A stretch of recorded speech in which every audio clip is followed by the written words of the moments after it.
L'extrait que vous avez vu en début de vidéo, c'était moi juste après mon échec au marathon de Paris. Ça faisait des mois que je me préparais pour cet objectif, faire moins de 3 heures sur mon deuxième marathon, essayer de passer cette barre mythique pour les coureurs. Et comme vous l'avez vu, ça l'a pas fait. Et je me suis dit que c'était peut-être le moment de parler de comment gérer les échecs dans le sport, dans la vie de manière générale. Qu'est-ce qu'on peut faire? Qu'est-ce que je fais de mon côté lorsque la vie m'a déçu et que les scénarios que j'avais imaginés sont pas ceux qui se sont passés dans la réalité? Et comment le sport surtout, parce qu'on parle de sport sur cette chaîne, peut nous aider dans ces moments-là.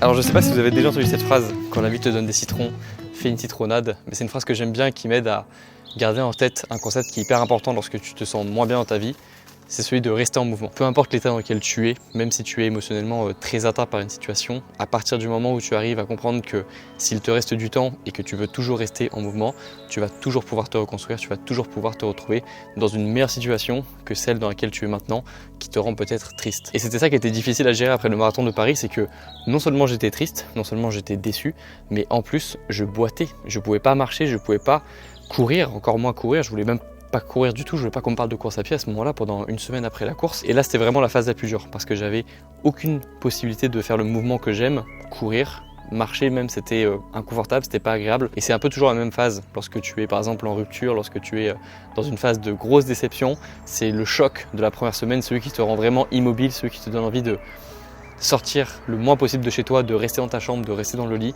C'est souvent la pire période parce que c'est celle qui te donne le plus envie de rester immobile. Et la chance que l'on a lorsque nous on parle de sport et pas de rupture amoureuse, c'est que quand on est déçu par un sport, il y a plein d'autres sports que l'on peut tester. C'est totalement sain de passer d'un sport à un autre. Ça l'est un petit peu moins lorsqu'on parle de rupture amoureuse et de chercher à se remettre sur plein de relations en même temps lorsqu'on est déçu d'une relation qui se termine. Et moi du coup j'ai pas perdu de temps. Juste après l'échec du marathon, j'avais en tête de faire un triathlon pour penser à autre chose, pour faire d'autres choses. Et c'est pour ça que je me retrouve aujourd'hui à faire du vélo. Et devine quoi? J'ai découvert une passion. Plus tu grandis et plus tu comprends aussi que les déceptions elles fonctionnent par phase et que souvent la première phase c'est celle de la non-acceptation. C'est lorsque tu es dans le déni de ce qui vient de se passer, soit parce que c'est trop récent, soit parce que c'est trop violent. Et c'est pas une phase facile, évidemment, là on parle de toutes les déceptions possibles. Et puisqu'on parle de sport, encore une fois sur cette chaîne, c'est là où le sport a toute son importance parce que c'est justement grâce au sport que tu vas retrouver une vision qui va te plaire parce que souvent lorsque tu as une déception, ta vie elle est un peu chaotique et c'est dans ces moments-là que les moments que tu peux avoir de bonheur, c'est des moments où tu fais du sport, c'est des moments où tu arrives à trouver une vision vers laquelle tu as envie d'aller vers le futur. Et le fait d'avoir toute cette énergie que tu as en toi, que ce soit de la rage, que ce soit de la colère, que ce soit de la frustration, de la tristesse, ce sont des émotions hyper positives à utiliser pour le sport. En fait, le sport, peu importe le sport que tu fais, que ce soit du vélo, que ce soit de la course à pied, que ce soit de la gymnastique, le sport n'attend que ça. Le sport a besoin que tu aies de l'énergie à dépenser. Et lorsque tu es en rupture ou en déception, tu en as plein. Et il faut l'utiliser. Le sport est là pour ça justement. C'est un allié qui est là tous les jours pour toi. Il faut l'utiliser. Lorsque tu as de l'énergie, donne-en au sport. Il te le rendra toujours bien. Et donc pour ceux qui se demandent aujourd'hui où est-ce que j'en suis avec mon objectif du marathon de Paris, en fait j'ai laissé passer la première phase où vraiment j'étais triste et je me suis autorisé à être triste. Vraiment je me suis même surpris à pleurer après la course alors que je ne m'attendais vraiment pas. Mais c'est aussi pour ça que j'aime le sport, c'est parce que ça me procure des émotions que je retrouve difficilement dans la vraie vie, dans la vie de tous les jours. Et moi-même je suis le premier surpris à m'être pris comme ça d'émotions après l'échec du marathon de Paris, mais aussi après la réussite d'un trail que j'ai fait quelques semaines après le marathon de Paris, un trail de 50 km que j'ai fait avec mon pote Alexandre et mon cadreur Quentin. La vidéo sortira dans quelques semaines sur cette chaîne et vraiment c'était une aventure aussi, Ça, on s'est mis vraiment dans la difficulté, ça a duré plus de 6 heures d'effort et à la fin on a pleuré parce que c'était dur, parce que ça faisait du bien et parce que juste, c'est ce que nous provoque le sport. Donc c'est aussi pour ça qu'on s'inscrit à des courses, c'est pour ça qu'on se prépare, c'est pour ça qu'on s'investit dans tous les sports que l'on pratique, c'est parce que ça nous rend d'une certaine façon. C'est parce qu'on s'y retrouve, c'est parce que ça nous fait nous sentir vivants. Donc si je peux vous donner un conseil qui est vraiment très simple, c'est lorsque vous êtes dans la phase de non-acceptation, acceptez. Laissez-vous ressentir l'émotion négative parce que vous êtes trop proche de l'impact, vous êtes trop proche de l'événement qui vous a fait du mal. Donc c'est difficile d'être objectif, c'est difficile d'être heureux, de retrouver une vie normale. Laissez-vous ressentir cette émotion. Moi j'aime bien penser que lorsque je pleure, en fait, j'extériorise quelque chose à l'intérieur et plus je pleure et plus je vais pouvoir ressortir de moi cette chose qui me faisait du mal et plus je vais pouvoir reprendre une vie normale après. Donc moi j'ai aucun problème à pleurer lorsque j'ai des événements comme ça qui m'arrivent, j'ai aucun problème à me sentir mal quelques jours et ensuite j'essaie de retrouver une dynamique de, encore une fois, rester en mouvement. Le sport m'aide beaucoup à faire ça et de surtout retrouver vite un objectif, une ligne de mire, un endroit vers lequel regarder, une date vers laquelle se préparer pour une course par exemple, et essayer de faire en sorte d'avoir un point à 3 mois, à 6 mois où on se dit ce jour-là je serai une nouvelle personne, ce jour-là je serai fier de moi, ce jour-là je vais ressentir l'extrême opposé de ce que je ressens aujourd'hui actuellement.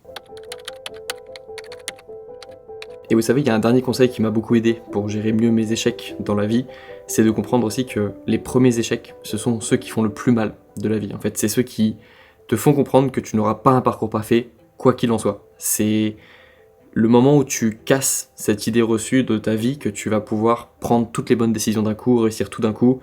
Et souvent, ces échecs, c'est la première fois qu'on perd une compétition, c'est la première fois que on a une rupture amoureuse, c'est la première fois qu'on a un redoublement ou une matière que l'on rate lorsqu'on est en études par exemple. Et ces échecs ils font mal parce qu'ils te mettent justement dans la réalité.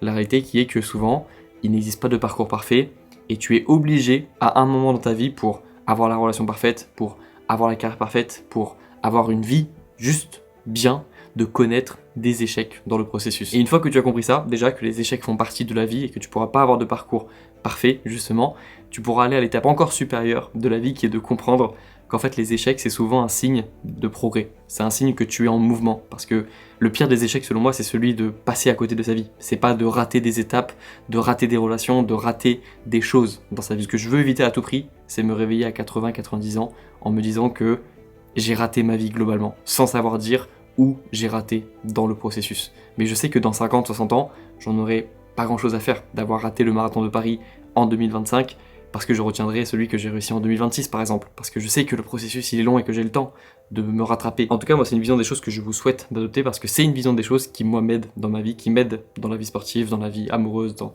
tous les compartiments de ma vie en soi. Donc je vous conseille d'adopter cette stratégie, de voir les choses de cette façon, de voir les échecs comme une étape du processus que comme la fin d'un processus. Encore une fois, le mouvement c'est la vie, et si actuellement, au moment où vous regardez cette vidéo, vous avez du temps devant vous, vous avez une capacité de mouvement, que ce soit physique ou intellectuel, et que vous gardez la bonne attitude, je peux vous assurer que vous connaîtrez des échecs encore dans le futur, mais que vous allez vous diriger vers quelque chose qui aura beaucoup de sens, et les échecs donneront du sens également à vos futures victoires. En tout cas, moi j'ai hâte de vous montrer les prochaines victoires qui vont arriver après cet échec du marathon de Paris. Je vous ai parlé du trail, il y a une vidéo qui arrive sur cette expérience incroyable de ce trail de 50 km que j'ai effectué en Normandie après l'échec du marathon de Paris, et ensuite une autre vidéo qui arrive très bientôt sur mon premier triathlon, parce que c'est également une course que je prépare depuis quelques temps et que j'ai hâte de m'y confronter. Et je vous annonce officiellement que je participerai également au marathon de Paris 2026. J'ai déjà pris mon dossard, je n'ai jamais pris un dossard aussitôt de ma vie, pour justement faire ce que je vous disais, transformer un échec initial en une victoire finale. On se retrouve très bientôt dans la prochaine vidéo, prenez soin de vous, restez en mouvement, et à la prochaine. Ciao. Un truc à manger, non? Mais t'as été super en plus. T'inquiète, tu m'as vraiment suivi.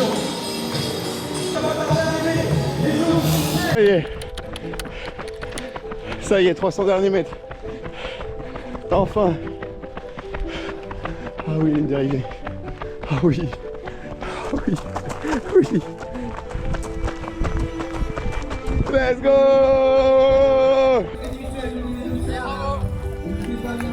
Oh putain. Bravo Alexandre, finisher, bien joué Grégoire, finisher Pascal, bravo. En 6h15 minutes, 6h15 minutes de course sur la 50. Bravo à vous. Bien joué. Belle performance.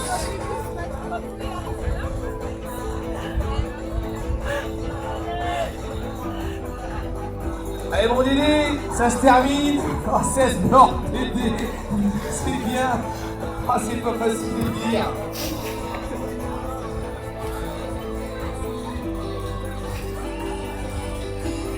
Oh là, j'ai putain.